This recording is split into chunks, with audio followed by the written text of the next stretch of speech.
Hello, I'm Tate. Thank you so much for taking the time to watch this DVD.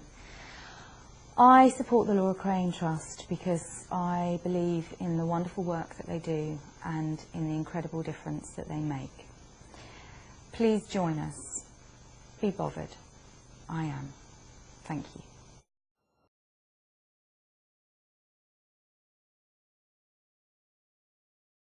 They did scans and tests and they found a lump low down, and the reaction was, well, it can't be ovarian cancer because it doesn't happen in people this young. Which I then said to Pam, you've got absolutely wrong. It can't be cancer. But unfortunately, once we went through those doors, there was no coming back. It was. It was 4 days later they told us. They thought it was probably a cyst or something like that. So I went back 3 weeks later and it had gotten larger. So they admitted me to hospital and they sent me for an ultrasound scan. I was really nervous when I went. The ultrasound scan showed nothing. It suggested it was a cyst. They didn't do any further tests, and I was happy with that, I think, for a bit. I went away again for a week or 2 weeks and it was still getting bigger. It was uncomfortable. I phoned the GP, I said, look, I really, really want a biopsy. This is something that I'm losing sleep over now. So they admitted me in, they did a biopsy, at which point they told me I had breast cancer. I went to the doctors, got treated for migraines, then I went to opticians and he sent me straight on to casualty. I went to the doctor and then he said it was an ear infection, and then we went back in a week to have some blood tests, and then I was diagnosed with AML on Friday 6th. Medulloblastoma, brain tumour. Didn't think for a minute it could happen to someone my age. I should have been starting college.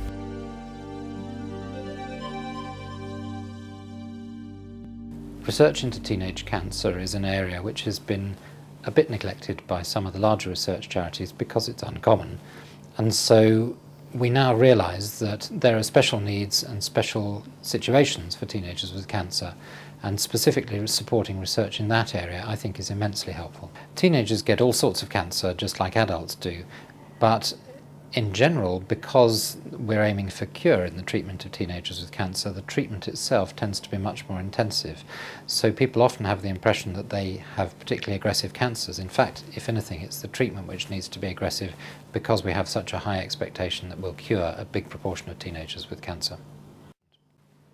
I think it is very helpful to have charities such as the Laura Crane Trust, which do specialise into research in teenage cancer, because this is a relatively neglected area. And by concentrating their funding in this particular area, we can make progress in something where perhaps we have less information and there are particular needs for teenagers with cancer and particular aspects of the cancers which teenagers get that up until now haven't been researched as well as they should have been.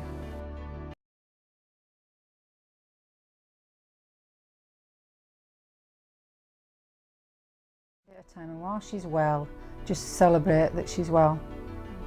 Because when you've been rock bottom and she's really, really ill, then when they're well, you're just so grateful. So difficult to accept, but you've got to accept it. Yeah, I was just like, how have I got it? Because adults get it. I didn't think children could get it.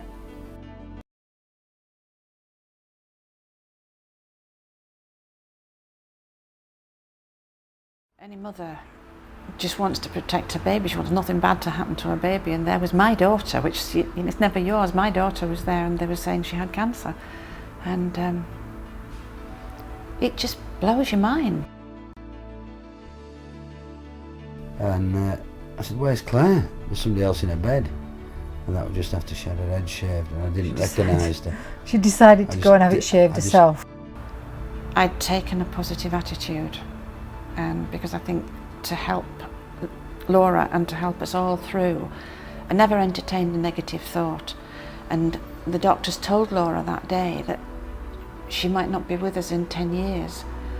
But I guess you live on hope and you think, well, if she's with us for 10 years, who knows where they might have got to in 10 years. I just felt like crying all the time.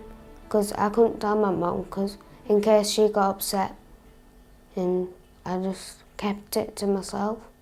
I knew straight away it was going to be really, really tough. Feeling tired, sickness, pains in the legs. She never told me half of what she was going through.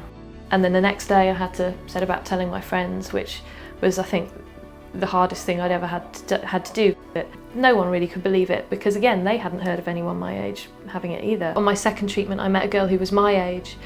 She hadn't had any chemotherapy yet, and at this point I'd already lost my hair. It was nice being able to support someone who, and knowing that you'll be able to get that sort of support back in turn. So we started emailing each other straight away.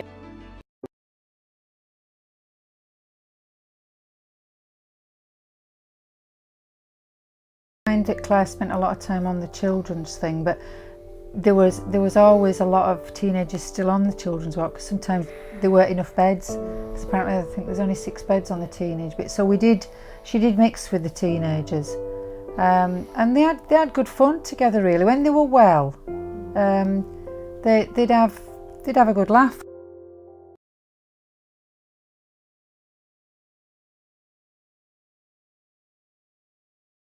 It stopped me like going out places, like going to town. I usually go to town and go shopping, and it just stopped me seeing my friends.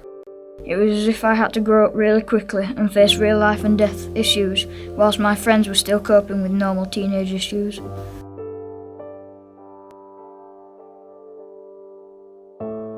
The day that Laura died, I just thought, apart from all the sorrow and everything else I was feeling, I thought about the waste of such a young life when you're on the verge of everything you've always been looking forward to and you have such a promising future ahead of you. To be nipped in the bud like that was just so cruel. And I think it's hard enough being a teenager without having to face a life-threatening disease when you're old enough to understand what it can mean.